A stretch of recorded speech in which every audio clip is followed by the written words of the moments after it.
داهاتی نەوت، بودجەی کوردستان، موچە. ئەمانە چەندە سەواژەیەکن ڕۆژانە زۆربەی هاوڵاتیان یان باسی دەکەن یان بەرگویان دەکەوێت. لە ئێستادا لە هەرێمی کوردستان دۆخێک دروست بووە کە زانیاری ڕاست و ناڕاست تێکەڵ بوون. هاوڵاتێکی ئاسایی ڕۆژانە هێندە زانیاری دەبیستێت نازانێت کامیان ڕاستە و کامیان ناڕاست. حەزبەکانی فەرمانڕەواش لە هەرێمی کوردستان لە پاڵوتەی پەرلەمانتاران و زانیاری جۆراوجۆری سیاسیەکان و هەندێک جار لە پاڵ مزایدەی سیاسیدا هەستاون بەکردنەوەی کۆمەڵێکی زۆر دەستگای ڕاگەاندن کە خۆیان لە کەناڵی تەلەڤیزیۆنی و ماڵپەڕ و پەیجی تۆڕە کۆمەڵایەتیەکان و دەستگای تری میدیایی دەبیننەوە کە کاریم دەستگایانەش دیسانەوە فڕێدانی زۆرترین زانیاری ڕاست و ناڕاستە بۆ ناو بازاڕی کوردستان تاوەکو بەرگوی هاوڵاتیانی هەرێمی کوردستان بکەوێت. ڕەنگە کەسێک بپرسێت ئامانجیان چییە؟ وەڵامەکەی زۆر ئاسانە. فڕێدان و بەرەمێنانی زۆرترین زانیاری و هەواڵی ناڕاست تا هاوڵاتیانی کوردستان بۆیان جیا نەکرێتەوە چی ڕاستە و چی ناڕاستە و باوەڕ بەچی بهێنن. کامەژوا دەکات هەر حزبێکی سیاسی و کەسایەتێکی سیاسی بێوێت هەر کارێکی نایاسایی بکات هاوڵاتیان ناتوانن بزانن کە ئایا ئەوە ڕاستە یاخود نا. لێرەدا NRT و لە ڕێگەی ئەم راپۆرتەوە دەیەوێت بۆ هاوڵاتیانی هەرێمی کوردستانی ڕوون بکاتەوە بە زمانێکی زۆر سادە و هەروەها بە بەکارهێنانی هەندێک لە داتا و زانیاریەکانی ناو حکومەتی هەرێمی کوردستان خۆی نەک داتا و زانیاری تر. و NRT دەیەوێت وەک کارێکی ڕۆژنامەوانی و لێکۆڵنەوەیەکی ڕۆژنامەوانی بۆ هەمووانی ڕوون بکاتەوە کە ئایا داهاتی هەرێمی کوردستان چەندە؟ ئایا ڕاستە کە بەشی موچەی هاوڵاتیان دەکات یاخود نا؟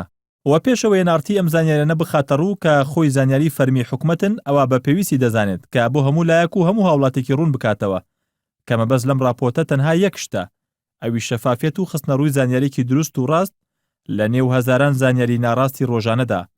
بە ئامانجیەوەی ئەم کەناڵە بتوانێت بە ئەرکێکی ئاسایی ڕۆژنامەوانی خۆی هەڵسێت کە ئەویش دەرخستنی ڕاستی و ڕووناکردنەوەی شوێنە تاریکەکانە کە ڕەنگەم کارەیە NRTیش ببێتە هۆی دەرخستنی ڕاستی و باشترکردنی گوزەرانی هاوڵاتیانی هەرێمی کوردستان لە زاخۆوە تا خانەقین.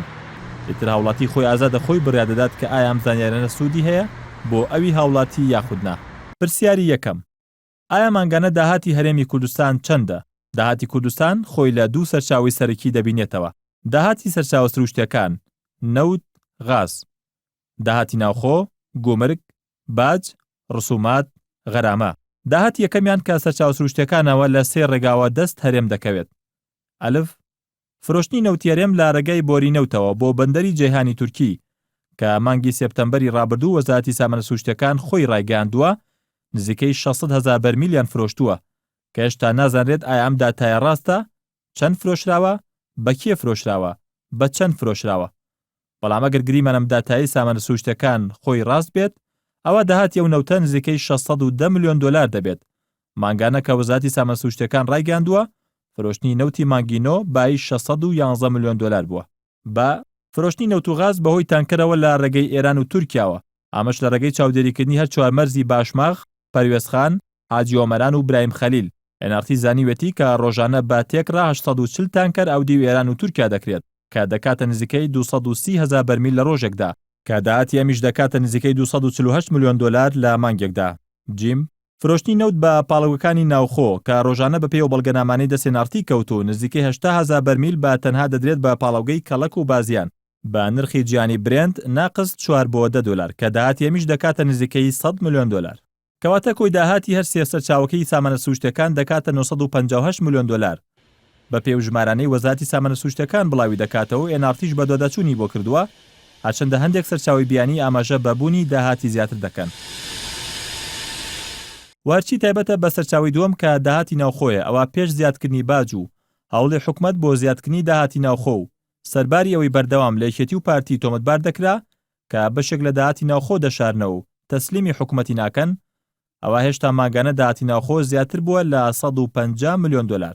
کەواتە ئێستا کۆی داهاتی هەرێم بەپێی بەشێک لە داتاکانی حکومەتی هەرێم دەکاتە زیاتر لە ملیارێک و 100 ملیۆن دلار و بەپێی بەدەدەچوونەکانی NRTیش داتای ڕاستەقینە لەم بڕەش زیاترە.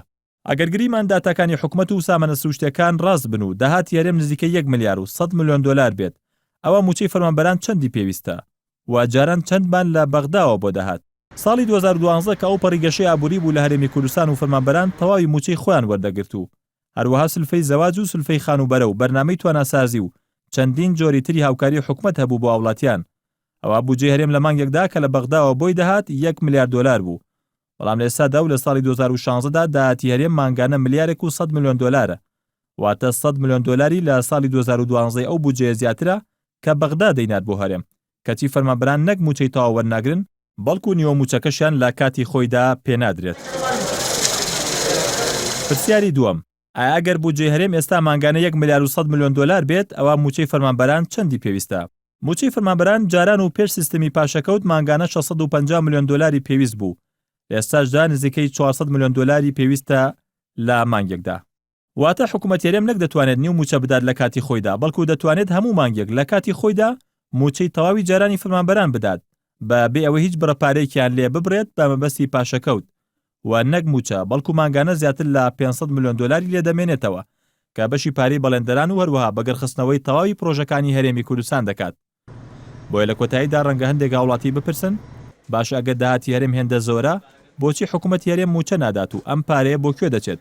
کە وەڵامیان پرسیارەش لای NRT نییە بەڵکو هاوڵاتیان بەگشتی بەم دۆخی ئێستا ڕازین و بگرە ڕەنگە هەندێک کەسی شەبن تەنانەت پێشیان ناخۆش بێت کە NRT راپۆرتێکی لەم جۆرە دەکات و زانیاریکی لەم جۆرە ئاشکرا دەکات وەکەوەی NRT ئەم راپۆرتە لە پێناو خۆی و کارمەندان و خاوەنی کەناڵەکەدا بکات.